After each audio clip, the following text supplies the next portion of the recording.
Hello everyone, it's Shel C from PaperOcotilloStudio, and today I'm sharing with you a redo of my rainbow tree canvas that I made in another video. I can't remember what the video was for, or I think it was like a challenge or something. I don't know. Anyway, I'll link the video where I made this canvas up in the icard below. You know, I'm about to have that 10K giveaway, and this is one of the canvases that I was planning on giving away. But I wasn't happy with it. I mean, I like the design, but it just didn't have the, I don't know, the attention to detail and the amount of time put in as the other canvases, because it's just a simple acrylic painting. And I'm not an acrylic painting artist. That's just not what I do. I'm a collage artist. I'm a paper painter.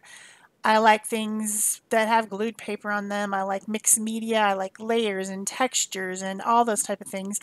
And this was just, I don't know, too simple. So I decided to change it. I decided to turn it into just use this original layer that was already on the canvas as an underpainting and to turn this into a paper painting so that it would be more my style and more my taste and represent my art to whomever wins it. I know that everyone comes up with this problem sometimes. You make something and you don't like it later. And you have to remember that you can always change it. I used to throw away so much stuff because I didn't like it. I would make it and not like it, and I would toss it in the bin. And then 2 days later, I would find it in the trash and say, you know what, that wasn't that bad. What was my problem that day? Because when we're inside our head thinking about something and trying to get it out into the art and trying to put it on the canvas or the paper or whatever, it doesn't always come out the way you expect.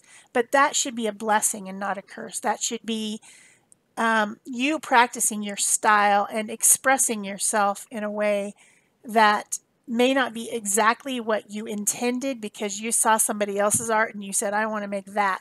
I want to draw a picture like that. I want to paint something like that. And it doesn't come out the same. That's because you are not that person. And you're your own person and your art is unique to you. So I stopped myself from that negative behavior of just tossing everything that I made. I said, you know what? Just give it 3 days. And if you still hate it, paint over it, or if or throw it away if it's not salvageable. And since then I've been much happier with my artistic process and my self-expression because I stopped being the biggest critic and the biggest judge. Not to say that I'm not still a huge self-critic, because I am. And man, am I. I really, really am terrible about criticizing my own work and complaining about how I don't have the skills that I think I should have at this point. You know, we all are like that. We all look at ourselves in the mirror and find something wrong every day, pretty much. So I want to encourage you guys to stop doing that. Don't throw your art away. Don't be hard on yourself, and really just think of creating as a process. You certainly didn't learn to play the piano the first time you touched a key. Absolutely not. Nobody does. You have to practice. And you certainly didn't have a style when you started making something. The first day that you started making something, you were probably copying something that someone else did, because that's what we all do. We all look at the masters and we say, wow, they are awesome. I want to be like them. I want to make something like that. I want to have that skill. And so we tried. And hopefully those of you who are watching my channel are still trying. And you're not just watching me for entertainment. Hopefully you're trying something that you've seen me do. And I'm not saying that I'm a master either. Please don't believe me, I'm not. I'm still learning just like everyone else. I'm still practicing just like everyone else, and I probably will be till the day I drop dead. I'll still be practicing because art makes me happy, and it is a self-expression of how I feel that day and how I see the world, which is different than everyone else. So I hope you've enjoyed your lecture. Now let's get back to the art. I decided to make this a paper painting like I said, and I have a lot of boxes of paper scraps. I don't waste stuff. I don't throw a lot of stuff away. I just keep all those little painty scraps. And when I'm, being a good girl, I sort them into color. I will not say that there's not a huge box of unsorted scraps, because there is. And there's also a box of stuff that I just kind of sometimes use and never get sorted. That's a whole nother problem. It's another big box. But um, I find these little pieces full of pattern and color that is unexpected. Like when you make a gel print, you have a big piece of paper and you don't necessarily look at all the little tiny areas and analyze the pattern in that little tiny spot that got some crusty bits or whatever. You realize the crusty bits are there, but you don't necessarily spend a lot of time thinking about that. And so when you have scraps, they're already tiny and they're already a little glimpse of something that used to be bigger that you made for some other project. I remember what some of these purple paper scraps are from. A friend of my son's wanted a koala paper painting, and so I made one. And I know that these little purple textured bits are from that process because they're the leftovers, and they go into the purple scrap box, and then I can use them later. And so I'm just going through the colors, starting with the background, and I did kind of a orange fade to red with some yellow in between in the background, as if there was some light coming into this tree from the background, kind of, lighting up part of it. And then I'm trying to stick to kind of the same idea as what I had before. So when you looked at the screen at the beginning that said this versus this, you probably said to yourself, they're not that different. They're not that different in composition or in, I mean, this is still my style. I still drew it. I'm the one who drew it. It was my idea. But the one that I have now is so much more complex because it has the paint, the painted scrap papers, and that's the pattern, and some of the pattern from underneath is still showing through because I use deli paper on a lot of this, which is translucent, and so you can still see some of that hash marking pattern through, but it's muted. It's not so stark, and those black lines around everything are not so stark because I covered them up, and I'm so much more happy with it. I love it now. I don't want to give it away. But I'm going to. It's one of the 10 that's going to be given away. And that, I think, will start on the 13th. Yeah, that's the next video I'm going to make. So the giveaway will be on the 13th. Start on the 13th. So I'm continuing to add this paper around in different areas using little scraps. And I changed some of the areas. There was 2 spots that were green, and I thought there should be 3 because 3 is better than 2. It just is. It's an odd number, and it also creates triangles for your eyes to follow. So I changed the one up at the top that was purple into a green one, a green clump. But then I think all the rest stayed true to color, I think, pretty much. I think so. No, I changed the red one up, the little red one at the top, to purple because it didn't contrast enough with the red, the bigger red one on the right side. So I am making a few executive changes that, it's my art. I can do what I want. And I think that my changes improved it. Some of these sections have been sped up to 8 times fast. If it's too fast for you, you can go below the video and slow it down. There's a little controller underneath the video on YouTube that you can make it half as fast. But just remember that if you do that and you leave the sound on, I'm going to sound very drunk. So if you're watching this and you think that would be funny, just go ahead and try it, and you'll hear me sound blah, blah, blah, blah, like I've had way too much tequila, which right now sounds really good. I have a terrible backache, and I Can't get rid of it. Gonna have to go to the doctor. That's no fun. Don't love that. So also by using the paper over the paint, I was able to get a nice fade, because like say I want to fade from yellow to orange.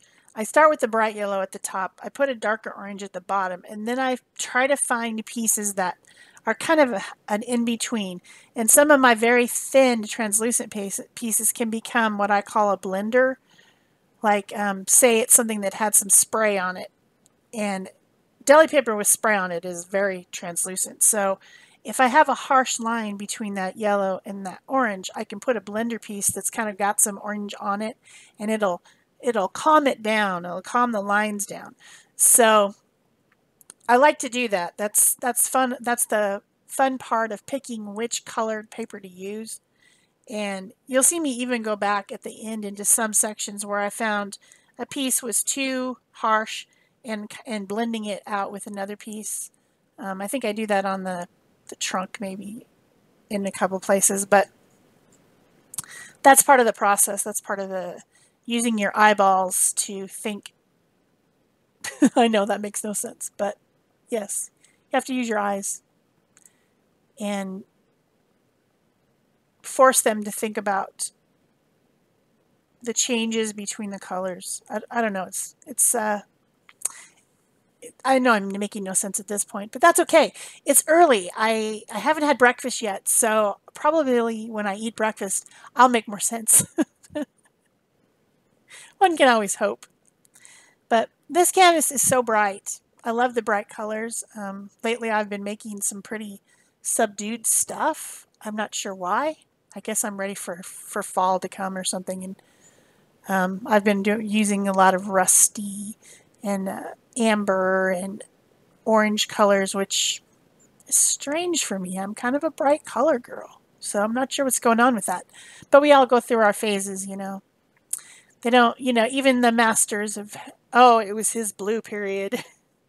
Is that because he was sad, or was it because he just wanted to use blue? Well, he probably just wanted to use blue for a couple weeks, and then he got over it. So I hope that you're enjoying this video. I hope that I'm not being too weird for you. And people have told me they love to watch paper painting. I would think it might be kind of boring as a viewer to watch it, but people love it, so that's good because I love doing it.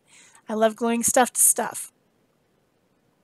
See down there, I decided that there was a little bit too much black edges, and I put a few little skinny pieces along the bottom to kind of cover up the black.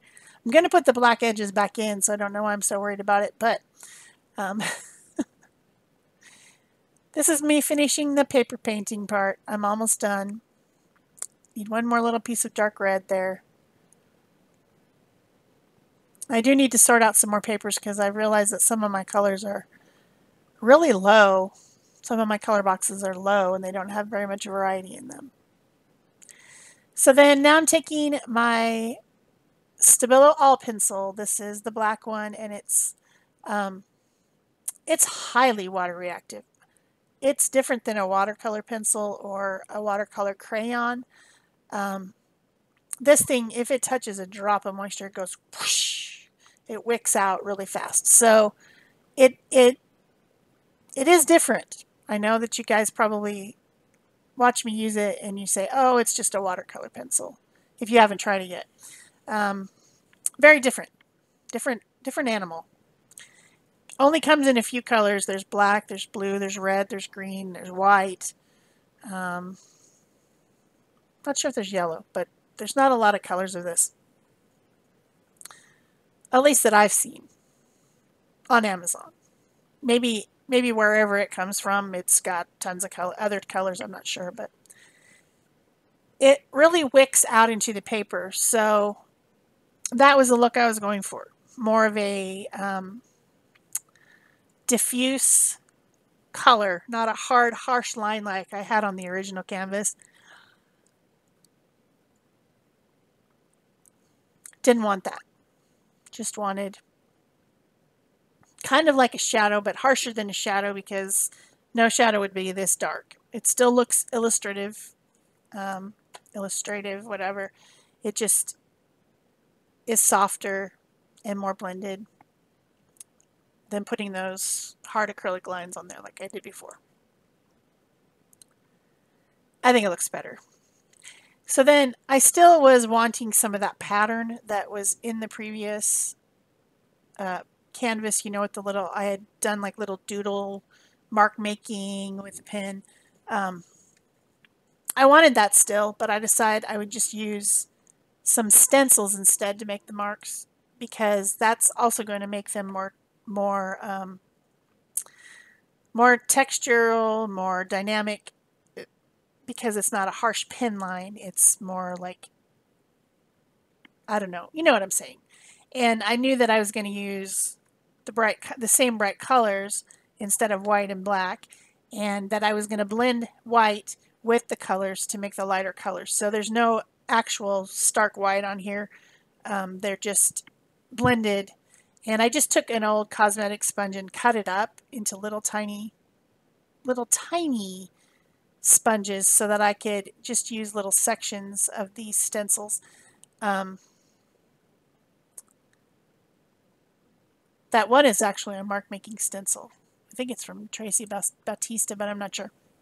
And then the other one's kind of like a burlap weave. And then the other one is supposed to be pomegranate seeds, but it has these little clusters of little round dots, which I thought would be interesting, because when I was tearing the papers for the top part of the tree, I was tearing either round or oval shapes. Nothing, you know, with a real straight line. I don't do straight lines anyway, but you know what I'm saying. I was doing like rounded lines like you would have in the top of a tree, kind of clumps or whatever. So I thought that the rounded seed thing would work for that. So I think that brings back some of the patterning that I had before. So still a similar concept, but more developed. And then I decided that I wanted to put some words on, because I just thought that that one little section needed something. Wasn't sure what, decided words would be a good idea. These are from the Tim Holtz. They're single words and they're larger. I'll link it below. I'll link everything below like I always do, but I'll find this specific one. It's got, instead of having phrases, it's got individual words, and they are in a larger type, which I don't remember what the name of it is. Large chat? I don't know. Anyway, it's a Tim Holtz Ranger product. And I put those on. I made sure that I sealed them in with matte medium as well. The final thing that I'll do to this is I'll spray it with acrylic sealer, probably triple thick, glossy probably, would be my guess, is what I'll pick. But that will like kind of seal everything in as well. But I did want to make sure that those stickers didn't come back up or peel or anything. So I put matte medium underneath them and over them, and then shadowed them up. So if you've enjoyed this video, please give me a thumbs up. Leave me a comment or question below. I'll be sure to answer you within, 24 hours probably, if not sooner. And subscribe if you haven't already. I know a lot of you have subscribed, but if you haven't, go ahead and click that subscribe button and turn on the notifications. I make a video pretty much every other day, so you will get a notification when my new videos come out. So my last thing to do was to, I decided I just wanted a little bit of white highlight, because those stickers are white. Even though I grayed them down a little bit with some of the Stabilo, they were still kind of white. So I just put a little bit of my Posca pen ink onto my paper, picked it up with my water tank brush, and that way you don't get a harsh line at all. You get a very diffused or diffuse, whichever you choose, highlight. So that's it for me. Thanks for watching. Bye-bye.